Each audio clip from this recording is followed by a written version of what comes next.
Hello ਦੋਸਤੋ, ਸਵਾਗਤ ਹੈ ਤੁਹਾਡੇ ਸਾਰਿਆਂ ਦਾ ਵਿਸ਼ਾਲ ਡਿਜੀਟਲ ਕਲਾਸਿਸ ਦੇ ਉੱਪਰ। ਗਾਇਜ਼, ਮੈਂ ਵਿਸ਼ਾਲ ਮੱਕੜ ਤੁਹਾਡੇ ਸਾਰਿਆਂ ਦਾ ਤਹਿ ਦਿਲੋਂ ਵੈਲਕਮ ਕਰਦਾ ਮੇਰੇ ਆਫੀਸ਼ੀਅਲ YouTube ਚੈਨਲ ਤੇ। Guys, finally Punjab agriculture university ਦੁਆਰਾ ਜੋ ਕਿ ਕਲਰਕ ਦਾ ਐਗਜ਼ਾਮ ਹੋਇਆ ਸੀ ਦੋਸਤੋ, ਉਹਨਾਂ ਦਾ ਫਾਈਨਲ ਐਗਜ਼ਾਮ ਜਿਹੜਾ ਰਿਜ਼ਲਟ ਹੈ ਉਹ ਅਨਾਉਂਸ ਕਰ ਦਿੱਤਾ ਗਿਆ ਹੈ। ਠੀਕ ਹੈ, ਤਾਂ ਹੁਣ ਆਪਾਂ ਦੇਖਾਂਗੇ ਉਸ ਤੋਂ ਅੱਗੇ ਦਾ ਪ੍ਰੋਸੀਜਰ ਕੀ ਹੈ। ਠੀਕ ਹੈ, ਯਾਨੀ ਕਿ ਆਪਣਾ ਟਾਈਪਿੰਗ ਟੈਸਟ ਹੋਏਗਾ ਦੋਸਤੋ। ਇਹਨਾਂ ਨੇ ਲਿਸਟ ਵੀ ਜਾਰੀ ਕਰ ਦਿੱਤੀ ਹੈ ਜਿਨ੍ਹਾਂ ਨੇ ਕਲਰਕ ਦਾ ਰਿਟਨ ਐਗਜ਼ਾਮ ਜਿਹੜਾ ਹੈ ਉਹ ਕੁਆਲੀਫਾਈ ਕੀਤਾ ਹੈ। ਠੀਕ ਹੈ, ਕੌਣ ਨੇਮ ਹੈ, ਠੀਕ ਹੈ, ਉਹ ਸਭ ਕੁਝ ਆਪਾਂ ਡਿਸਕਸ ਕਰਾਂਗੇ। ਟਾਈਪਿੰਗ ਟੈਸਟ ਕਦੋਂ ਹੋਏਗਾ, ਕਿਵੇਂ ਦੇਣ ਜਾਣਾ ਹੈ, ਕਿਹੜੀ ਗੱਲਾਂ ਦਾ ਤੁਸੀਂ ਧਿਆਨ ਰੱਖਣਾ ਹੈ, ਉਹ ਸਭ ਕੁਝ ਆਪਾਂ ਇੱਥੇ ਡਿਸਕਸ ਕਰਾਂਗੇ। ਠੀਕ ਹੈ, ਉਸ ਤੋਂ ਪਹਿਲਾਂ ਅਗਰ ਤੁਸੀਂ ਆਪਣੇ ਚੈਨਲ ਤੇ ਪਹਿਲੀ ਵਾਰੀ ਵਿਜ਼ਿਟ ਕੀਤਾ ਹੈ ਤਾਂ ਤੁਸੀਂ ਸਬਸਕ੍ਰਾਈਬ ਕਰ ਸਕਦੇ ਹੋ ਤੇ ਨਾਲ ਦਿੱਤਾ ਬੈਲ ਆਈਕਨ ਨੂੰ ਕਲਿੱਕ ਕਰਨਾ ਨਾ ਭੁੱਲਿਆ ਜੇ, ਤਾਂ ਕਿ ਆਉਣ ਵਾਲੀਆਂ ਫਰਦਰ ਨੋਟੀਫਿਕੇਸ਼ਨ ਤੁਹਾਡੇ ਮੋਬਾਈਲ ਤੱਕ ਟਾਈਮ ਟੂ ਟਾਈਮ ਪਹੁੰਚ ਜਾਵੇ। ਤਾਂ ਗਾਈਜ਼, ਆਪਾਂ ਆ ਚੁੱਕੇ ਹਾਂ ਪੰਜਾਬ ਐਗਰੀਕਲਚਰ ਯੂਨੀਵਰਸਿਟੀ ਦੀ ਆਫੀਸ਼ੀਅਲੀ ਵੈਬਸਾਈਟ ਤੇ। ਠੀਕ ਹੈ, ਤੁਸੀਂ ਅਗਰ ਗੂਗਲ ਤੇ ਜਾ ਕੇ ਟਾਈਪ ਕਰੋਗੇ pau.edu, ਠੀਕ ਹੈ, ਤਾਂ ਤੁਹਾਡੇ ਕੋਲ ਇਹ ਇੰਟਰਫੇਸ ਓਪਨ ਹੋ ਜਾਏਗਾ। ਠੀਕ ਹੈ, ਉਸ ਤੋਂ ਬਾਅਦ ਇਹ ਦੇਖੋ ਤੁਹਾਡੇ ਸਾਹਮਣੇ ਦੇ ਰੱਖਿਆ ਹੈ result of written test for recruitment to the post of clerk. ਤੁਸੀਂ ਇਹਦੇ ਉੱਪਰ ਕਲਿੱਕ ਕਰੋਗੇ। ਠੀਕ ਹੈ, ਉਸ ਤੋਂ ਬਾਅਦ ਤੁਹਾਡੇ ਸਾਹਮਣੇ ਗਾਈਜ਼ ਇਹ ਵਾਲਾ ਇੰਟਰਫੇਸ ਅਨਾਉਂਸ ਹੋ ਜਾਏਗਾ। ਠੀਕ ਹੈ, मतलब कि शो हो जाएगा।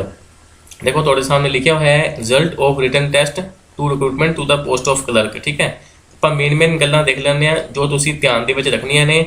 ਇਹ ਲਿਸਟ ਦੇ ਰੱਖੀ ਹੈ ਦੋਸਤੋ। ਸਭ ਤੋਂ ਪਹਿਲਾਂ ਤਾਂ ਤੁਹਾਨੂੰ ਸਾਰਿਆਂ ਨੂੰ ਬਹੁਤ ਮੈਨੀ ਕੰਗ੍ਰੈਚੁਲੇਸ਼ਨਸ ਜਿਨ੍ਹਾਂ ਦੇ ਨਾਮ ਹੈਗੇ ਆ ਇਸ ਲਿਸਟ ਦੇ ਵਿੱਚ। ਠੀਕ ਹੈ, ਤਾਂ ਗਾਇਜ਼ ਤੁਹਾਨੂੰ ਬਹੁਤ ਮੁਬਾਰਕਾਂ ਤੇ ਬੈਸਟ ਆਫ ਲੱਕ ਤੁਹਾਡੇ ਆਪਣੇ ਟਾਈਪਿੰਗ ਟੈਸਟ ਦੇ ਐਗਜ਼ਾਮ ਦੇ ਵਾਸਤੇ। ਠੀਕ ਹੈ, ਤਾਂ ਤੁਸੀਂ ਧਿਆਨ ਨਾਲ ਸੁਣਨਾ ਹੈ ਕਿ ਤੁਸੀਂ ਕਿਹੜੀ ਗੱਲਾਂ ਨੂੰ ਧਿਆਨ ਰੱਖਣਾ ਹੈ। ਠੀਕ ਹੈ, ਦੇਖੋ ਇਹ ਐਗਜ਼ਾਮ ਹੋਇਆ ਸੀਗਾ 21 ਫਰਵਰੀ ਨੂੰ। ਠੀਕ ਹੈ, ਕਲਰਕ ਦਾ ਐਗਜ਼ਾਮ ਸੀਗਾ। ਠੀਕ ਹੈ, ਤਾਂ ਇਸ ਤੋਂ ਬਾਅਦ ਤੁਹਾਡਾ ਹੁਣ ਹੋਣਾ ਹੈ ਟਾਈਪਿੰਗ ਟੈਸਟ ਇੰਗਲਿਸ਼ ਤੇ ਪੰਜਾਬੀ ਦੋਵਾਂ ਦੇ ਵਿੱਚ। ਠੀਕ ਹੈ ਦੋਸਤੋ, ਪੰਜਾਬੀ ਦਾ ਜਿਹੜਾ ਹੋਣਾ ਹੈ ਉਹ ਹੋਏਗਾ ਰਾਵੀ ਫੌਂਟ ਦੇ ਵਿੱਚ। ਠੀਕ ਹੈ, ਤਾਂ ਉਸੇ ਤਰ੍ਹਾਂ ਤੁਸੀਂ ਆਪਦੀ ਜਿਹੜੀ ਹੈ ਉਹ ਪ੍ਰੈਪਰੇਸ਼ਨ ਕਰਦੇ ਰਹੋ। ਆਈ ਹੋਪ ਤੁਸੀਂ ਕਾਫੀ ਕਰ ਚੁੱਕੇ ਹੋਵੋਗੇ। ਠੀਕ ਹੈ, ਤਾਂ ਗਾਈਜ਼ ਤੁਹਾਡੀ ਮਿਨੀਮਮ ਜਿਹੜੀ ਹੈ 30 ਵਰਡ ਪਰ ਮਿੰਟ ਜਿਹੜੀ ਸਪੀਡ ਉਹ ਹੋਣੀ ਚਾਹੀਦੀ ਹੈ। ਕੰਪਿਊਟਰ ਤੇ ਤੁਹਾਡਾ ਟਾਈਪਿੰਗ ਟੈਸਟ ਹੋਏਗਾ ਦੋਵਾਂ ਦੇ ਲਈ, ਪੰਜਾਬੀ ਤੇ ਇੰਗਲਿਸ਼ ਦੋਵਾਂ ਦੇ ਲਈ। ਠੀਕ ਹੈ, ਤਾਂ ਗਾਈਜ਼ ਜਿਹੜਾ ਟਾਈਪਿੰਗ ਟੈਸਟ ਹੋਏਗਾ ਉਹ ਤੁਸੀਂ ਧਿਆਨ ਨਾਲ ਨੋਟ ਕਰ ਲਓ 2 ਮਾਰਚ 2021 ਨੂੰ।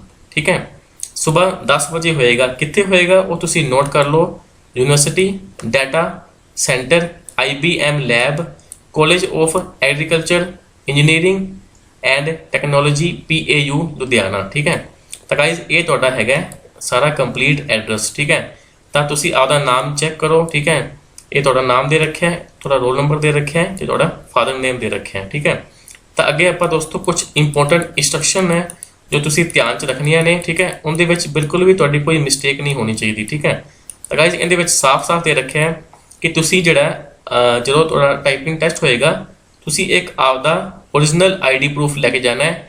ओरिजिनल लेके जाना है, कोई भी फोटोकॉपी या स्कैन कॉपी नहीं लेके जानी। ठीक है, वो की हो सकता है या तो थोड़ा आधार कार्ड हो सकता है, थोड़ा ड्राइविंग लाइसेंस हो सकता है, पैन कार्ड हो सकता है, वोटर ID कोई भी एक ले जाओ। ठीक है, तो गाइज इस तो बिना थोड़ी एंट्री नहीं होगी। ठीक है, 2 मार्च ਨੂੰ ਤੁਹਾਡਾ एग्जाम हैगा। ओके, टाइपिंग टैस्ट ਦਾ ਤਾਂ ਇਹ ਹੈਗੀਆਂ ਤੁਹਾਡੀਆਂ ਆਪਣੀਆਂ ਜਿਹੜੀਆਂ ਇੰਸਟਰਕਸ਼ਨ ਹੈ। ਠੀਕ ਹੈ, ਮੈਂ ਤੁਹਾਨੂੰ ਦੱਸ ਦਿੰਦਾ ਕਿ ਇਹਦੇ ਵਿੱਚ ਕੀ ਲਿਖਿਆ ਹੋਇਆ ਹੈ ਚੰਗੀ ਤਰ੍ਹਾਂ। ਠੀਕ ਹੈ गाइज, देखो पहला ऑप्शन तो वही है कि तुसी एक आपदा ID प्रूफ नाल लेके जाना है। ठीक है, उस तो इलावा तुहानू एंट्री नहीं मिलेगी। ठीक है, दूसरा ये है कि तुसी मास्क ला के जाना है। ठीक है, face mask on and bring small hand sanitizer. ठीक है, एक तुहाडे कोल मास्क लग्या होना चाहिए फेस ते, तुहाडे कोल हैंड सैनिटाइजर होना चाहिए ते ट्रांसपेरेंट ड्रिंकिंग वाटर बोतल होनी जरूरी है। गाइज ये 3 चीज़ां तुहानू जरूरी है। थोड़ा फेस मास्क होना चाहिए थोड़े चेहरे ऊपर। ठीक है, हैंड सैनिटाइजर होना चाहिए तो एक ड्रिंकिंग वाटर बोतल होनी चाहिए जो कि ट्रांसपेरेंट होवे, मतलब कि साफ दिखाई देता होवे वाटर। ठीक है, इस तो इलावा दोस्तों तुहानू अंदर नहीं जान दिता जाऊगा, वाटर लैके जाना भी जरूरी है। ठीक है, तो दोस्तों उस तो बाद की है तुहाडी मतलब कि सारा कुछ जांच पड़ताल होएगी। तुहानू कोई फीवर तो नहीं हैगा, कोई जुकाम कोई गला है तो तुसी उन्हां नू इन्फॉर्म कर देना है। ठीक है, ID तो बिना तुहानू अंदर अलाउड नहीं किया जाएगा। ठीक है, उस तो बाद दोस्तों आप देख लें 5वां पॉइंट की है कि तुसी मतलब डिस्टेंस रख के, मतलब चंगी तरह डिस्टेंस नू मेनटेन रख के 1 by 1 अंदर एंटर करना है तो उस तरह ही ਤੁਸੀਂ ਐਗਜ਼ਾਮ ਤੋਂ ਬਾਅਦ ਬਾਹਰ ਜਾਣਾ ਹੈ, ਠੀਕ ਹੈ। ਕਮ ਸੇ ਕਮ 2 ਮੀਟਰ ਦਾ ਤੁਹਾਡਾ ਡਿਸਟੈਂਸ ਹੋਣਾ ਚਾਹੀਦਾ ਹੈ ਆਪਸ ਦੇ ਵਿੱਚ, ਠੀਕ ਹੈ। ਕੋਈ ਕਰਾਊਡ ਨਹੀਂ ਬਣਾਉਣਾ, ਠੀਕ ਹੈ, ਐਂਟਰੀ ਤੇ ਐਗਜ਼ਿਟ ਪੁਆਇੰਟ ਉੱਪਰ, ਠੀਕ ਹੈ। ਤੇ ਉਸ ਤੋਂ ਬਾਅਦ ਆਪਾਂ ਦੇਖ ਲੈਂਦੇ ਹਾਂ ਕਿ ਤੁਹਾਡਾ ਜਿਹੜਾ ਐਡਮਿਟ ਕਾਰਡ ਤੁਹਾਡੇ ਕੋਲ ਹੋਣਾ ਚਾਹੀਦਾ ਹੈ, ਠੀਕ ਹੈ, ਜੋ ਤੁਸੀਂ ਇੱਥੋਂ ਦੀ ਡਾਊਨਲੋਡ ਕਰ ਸਕਦੇ ਹੋ, ਠੀਕ ਹੈ। ਤੇ ਵੈਬਸਾਈਟ ਤੇ ਤੁਹਾਡੇ ਕੋਲ ਲਿੰਕ ਆ ਜਾਏਗਾ, ਠੀਕ ਹੈ। ਐਗਜ਼ਾਮ ਤੋਂ ਪਹਿਲਾਂ ਐਡਮਿਟ ਕਾਰਡ ਹੋਣਾ ਚਾਹੀਦਾ ਹੈ ਤੇ ਤੁਹਾਡਾ ਓਰੀਜਨਲ ਆਈਡੀ ਕਾਰਡ ਹੋਣਾ ਚਾਹੀਦਾ ਹੈ। ਦੇਖੋ ਐਗਜ਼ਾਮ ਜਿਹੜਾ ਉਹ 10 ਵਜੇ ਹੈ ਤੇ ਤੁਸੀਂ ਲਗਭਗ ਅੱਧਾ ਜਾਂ ਪੌਣਾ ਘੰਟਾ ਤੁਸੀਂ ਪਹਿਲਾਂ ਉੱਥੇ ਪਹੁੰਚਣੇ ਚਾਹੀਦੇ ਹੋ, ਮਤਲਬ ਕਿ ਮੇਰੇ ਅਕੋਰਡਿੰਗ ਤੁਸੀਂ ਉੱਥੇ 9 ਵਜੇ ਹੋਣੇ ਚਾਹੀਦੇ ਹੋ, ਠੀਕ ਹੈ। ਲੇਟ ਐਂਟਰੀ ਬਿਲਕੁਲ ਵੀ ਮਨਜ਼ੂਰ ਨਹੀਂ ਹੈ ਇਹਨਾਂ ਵੱਲੋਂ, ਠੀਕ ਹੈ। ਦੇਖੋ ਉਸ ਤੋਂ ਇਲਾਵਾ ਤੁਸੀਂ ਤੁਹਾਡੇ ਕੋਲ ਮਤਲਬ ਮੋਬਾਈਲ ਫੋਨ ਨਹੀਂ ਹੋਣਾ ਚਾਹੀਦਾ ਉੱਥੇ, ਕੋਈ ਬਲੂਟੁੱਥ ਡਿਵਾਈਸ ਨਹੀਂ ਹੋਣੀ ਚਾਹੀਦੀ, ਕੋਈ ਹੈਡਫੋਨ, ਠੀਕ ਹੈ, ਕੋਈ ਕੈਮਰਾ, ਕੋਈ ਕੈਲਕੂਲੇਟਰ ਵਗੈਰਾ ਇਸ ਤਰ੍ਹਾਂ ਦਾ ਇਲੈਕਟ੍ਰੋਨਿਕ ਡਿਵਾਈਸ ਕੋਈ ਨਹੀਂ ਹੋਣੀ ਚਾਹੀਦੀ, ਠੀਕ ਹੈ। ਦੇਖੋ ਤੇ ਬਾਕੀ ਤੁਸੀਂ ਮਤਲਬ ਸਾਰੇ ਗੱਲਾਂ ਧਿਆਨ ਨਾਲ ਦੇਖ ਲਿਓ, ਠੀਕ ਹੈ। ਤਾਂ ਗਾਇਜ਼ ਉਸ ਤੋਂ ਬਾਅਦ ਆਪਾਂ ਦੇਖ ਲੈਂਦੇ ਹਾਂ ਕਿ ਮੋਡ ਆਫ ਟੈਸਟ ਕੀ ਹੋਏਗਾ। ਤੁਹਾਡਾ ਟਾਈਪਿੰਗ ਟੈਸਟ ਹੋਣਾ ਹੈ ਇੰਗਲਿਸ਼ ਤੇ ਪੰਜਾਬੀ। ਪੰਜਾਬੀ ਦੇ ਹੋਏਗਾ ਰਾਵੀ ਫੌਂਟ ਦੇ ਵਿੱਚ 30 ਵਰਡ ਪਰ ਮਿੰਟ ਔਨ ਕੰਪਿਊਟਰ ਦੇ ਉੱਪਰ, ਠੀਕ ਹੈ। ਤੇ ਟਾਈਪਿੰਗ ਟੈਸਟ ਦੇ ਵਿੱਚ ਗਾਇਜ਼ ਤੁਹਾਨੂੰ 10% ਜਿਹੜੀ ਮਿਸਟੇਕ ਹੈ ਉਹ ਮਾਫ ਹੈ, ਬਟ ਉਸ ਤੋਂ ਜ਼ਿਆਦਾ ਅਗਰ ਹੋਈ ਤਾਂ ਤੁਹਾਨੂੰ ਦੋਸਤੋ ਉੱਥੇ ਹੀ ਫੇਲ ਕਰ ਦਿੱਤਾ ਜਾਵੇਗਾ, ਠੀਕ ਹੈ। ਤਾਂ ਉਸ ਤਰ੍ਹਾਂ ਤੁਸੀਂ ਧਿਆਨ ਰੱਖਣਾ ਹੈ। 30 ਵਰਡ ਪਰ ਮਿੰਟ ਤੇ ਮਿਨੀਮਮ ਤੁਹਾਡੀ ਸਪੀਡ ਹੋਣੀ ਚਾਹੀਦੀ ਹੈ। 10% ਜਿਹੜੀ ਮਾਫੀ ਹੈ, ਤੁਹਾਨੂੰ ਗਲਤੀਆਂ ਜਿਹੜੀਆਂ ਉਹ ਮਾਫ ਹੈ, ਠੀਕ ਹੈ। ਦੇਖੋ ਤੁਹਾਨੂੰ ਮੈਂ ਪੜ੍ਹ ਦਿੰਦਾ, ਦ persons who committed more than 10% mistakes in the typed passage will be deemed to have failed, मतलब कि more than 10%, ठीक है। 10% अगर ਤੁਹਾਡੀ ਗਲਤੀ ਹੈ ਤਾਂ ਤੁਹਾਨੂੰ ਮਾਫੀ ਮਿਲ ਜੇਗੀ, ਠੀਕ ਹੈ। ਉਸ ਤੋਂ ਅਗਰ ਜ਼ਿਆਦਾ ਹੋਈ ਤਾਂ ਤੁਹਾਨੂੰ ਫੇਲ ਕਰਾਰ ਕਰ ਦਿੱਤਾ ਜਾਵੇਗਾ, ਠੀਕ ਹੈ। ਤਾਂ ਗਾਇਜ਼ ਇਹ ਸੀ ਸਾਰਾ ਕੁਝ ਇੰਪੋਰਟੈਂਟ ਪੁਆਇੰਟ ਸੀਗੇ। ਤੁਹਾਡੇ ਬਹੁਤ ਡਾਊਟ ਆ ਰਹੇ ਸੀਗੇ, ਪਿਛਲੀ ਵੀਡੀਓ ਦੇ ਵਿੱਚ ਵੀ ਮੈਨੂੰ ਕਾਫੀ ਡਾਊਟ ਆਏ ਸੀਗੇ ਕਿ ਸਰ ਦੱਸੋ ਕਿ PAU ਦਾ ਜਿਹੜਾ ਕਲਰਕ ਦਾ ਐਗਜ਼ਾਮ ਹੈ ਉਹਦੇ ਵਿੱਚ ਟਾਈਪਿੰਗ ਟੈਸਟ ਕਿਵੇਂ ਹੋਣਾ ਹੈ।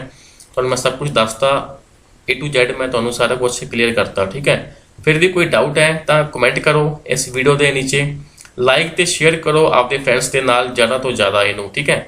ਤੇ ਚੈਨਲ ਨੂੰ ਸਬਸਕ੍ਰਾਈਬ ਕਰਕੇ ਜਾਇਓ ਤੇ ਨੋਟੀਫਿਕੇਸ਼ਨ ਬੈਲ ਨੂੰ ਕਲਿੱਕ ਕਰ ਲਿਆ ਜੇ ਤਾਂ ਕਿ ਆਉਣ ਵਾਲੀਆਂ ਇੰਪੋਰਟੈਂਟ ਫਰਦਰ ਨੋਟੀਫਿਕੇਸ਼ਨ ਉਹ ਵੀ ਤੁਹਾਡੇ ਕੋਲ ਮੋਬਾਈਲ ਤੇ ਜਾਂ ਫਿਰ ਤੁਹਾਡੇ ਲੈਪਟਾਪ ਤੇ ਟਾਈਮ ਟੂ ਟਾਈਮ ਪਹੁੰਚਦੀਆਂ ਰਹਿਣ, ਠੀਕ ਹੈ।